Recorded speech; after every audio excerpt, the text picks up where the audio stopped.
there's been a substantial risk of serious prejudice. Tonight, the editor of the Daily Mail said they'll be defending their position vigorously, and the view from the legal department at the Mirror. We've reported this in a reasonably responsible fashion, and I don't believe that we have in fact overstepped the mark at all. And indeed, media lawyers believe the Attorney General will find it very difficult to actually prosecute any of the papers. It's his own default that he's prosecuting. He is the person that should have drawn the line. He's the person that didn't. He is the person that should have warned the journalists and the newspapers when the reporting went over the bounds of what he thought was considered was acceptable, and he didn't. This judgment is a landmark. It's the first time a trial has been prevented from going ahead solely because of prejudicial reporting.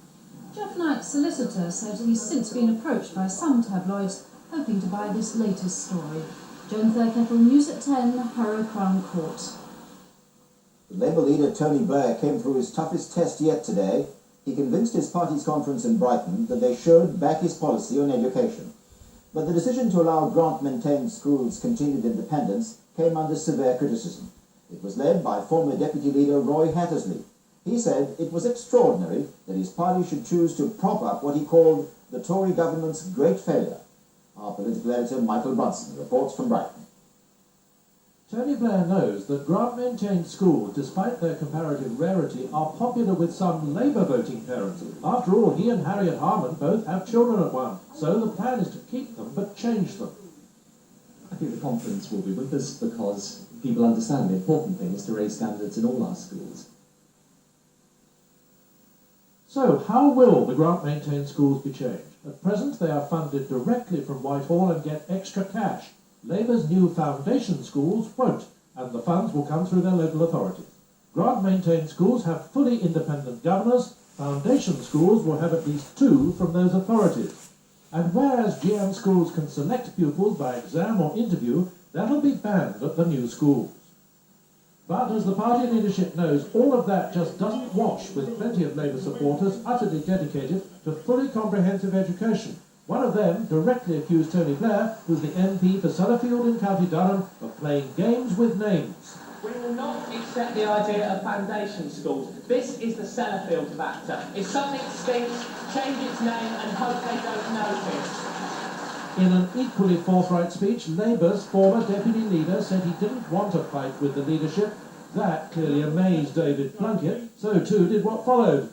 I find it quite extraordinary that this scheme, the grant-maintained scheme, the great failure of the Tory government, the thing they can't bribe or bully schools into taking over, why we should prop it up seems to me to be absolutely beyond understanding. By now, David Plunkett was plainly incensed, and he rounded on Roy Hattersley, not just over grant-maintained schools, but on the whole issue of selection. Earlier in the week, at a fringe meeting, you queried why we'd mentioned 6 times that we were going to abolish selection by the 11 plus. I'll tell you why.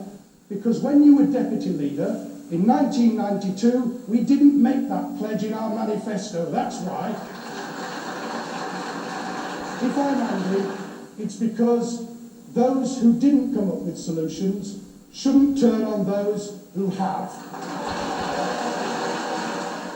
The vote, when it came, went solidly Mr. Plunkett and Mr. Blair's way by a majority of almost 4-1. But this was a flash of old Labour, quite used to in the past to warning its leaders, or worse, when it felt it was being pushed too far, too fast. Michael Brunson, News at 10, Brighton. The trial of the century over, one thing was clear today: America is still struggling to come to terms with a verdict. OJ Simpson celebrated at his home, but the rest of the country remained deeply anxious and divided about the outcome. One juror who spoke about the case today said the behavior of the Los Angeles police investigators was a critical factor in helping them to reach the decision they did. Another said this evening there simply wasn't enough hard evidence. ITN's Bill Neely reports from Los Angeles. Los Angeles, one day on from the most divisive court verdict America has seen in decades. So divisive that the jurors are now explaining why they found OJ Simpson to be innocent. We were fair.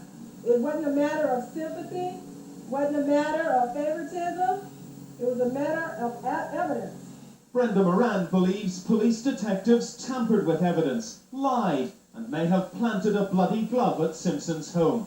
Nobody planted it. 10 jurors, she says, voted for acquittal right away. It took 3 hours to convince the other 2. They're not guilty of the crime of murder. The verdict has stunned the country and revealed the deep fault line that is race in America. Blacks greeting the verdict with delight. Whites with dismay. They're not guilty of the crime of murder. Today, it's whites who are questioning America's legal system. This verdict tells me that if you have enough money, you can get away with murder. America watched this trial with 2 sets of eyes. Any black person as a nigger. Blacks seeing police lie in court and seeing only reasonable doubt. That's what I'm saying, sir. Whites seeing overwhelming evidence. Carpetbaggers. And seeing only guilt. Women's groups protested outside Simpson's house. Inside, celebrations, balloons and photographs. Simpson, in white, in animated discussions with his lawyers. Lawyers who are now deeply divided about the tactics that saw their client freed. And Simpson is now being sued by the families of the 2 victims. We don't believe those civil lawsuits have any merit now. We urge the plaintiffs in those cases to rethink.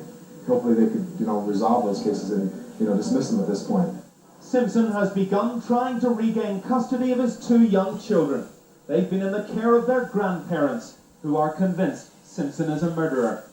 The verdict from this court has reminded Americans of the power of race, of celebrity, and perhaps above all, of money.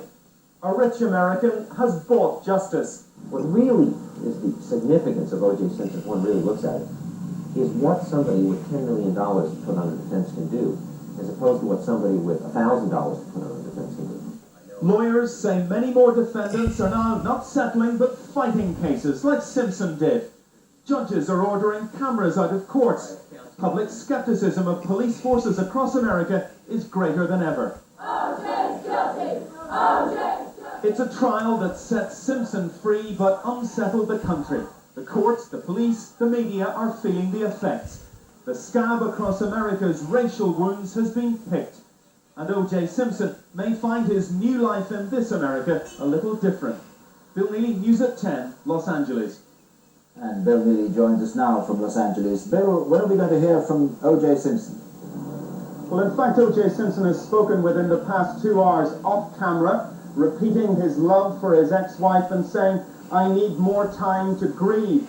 The other thing he needs, of course, is a great deal of money, and he is apparently now negotiating with a cable TV channel for a pay-per-view interview where Americans would actually pay money to hear from him. Though there is talk that some TV companies are reluctant to do any deals with him. So while O.J. Simpson hears the cell door closing behind him, he may also find that other doors are closing in front of him. Bill, is there still an active discussion in the United States and in Los Angeles about what this has done to the criminal justice system? Yes, there is, but let's say straight away that, of course, the jury found that the prosecution did not prove its case beyond a reasonable doubt. Now, having said that, one Superior Court judge I spoke to said he thought this would have a small effect, but on thousands of cases for months to come, with juries and lawyers much more keen to look at exactly how the police have collected evidence and much more suspicious of the police as a result. So the